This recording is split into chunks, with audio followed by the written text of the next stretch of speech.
अंबड तालुक्यातील बनटाकळी गावात गट नंबर 5 कर्जाला कंटाळून शेतकरी पती पत्नीने विषारी औषध पिऊन आत्महत्या केल्याची धक्कादायक घटना घडली आहे।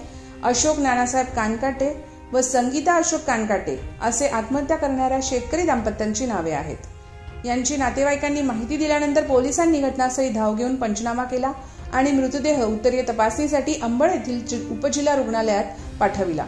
आज सकाळी 9 वाजता नातेवाईक शेतात गेल्यानंतर दोघांनी आयुष्य संपवण्याचा निर्णय घेतला।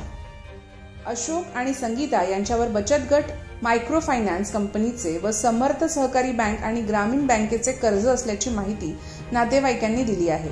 त्यातच गेल्या वर्षी मुलीच्या लग्नालाही त्यांनी खासगी सावकाराकडून कर्ज घेतलं होतं। यावर्षी विहिरीला पाणी नसल्याने हे कर्ज यावर्षी कसे फेडावे व या विवंचनेत हे पती पत्नी होते।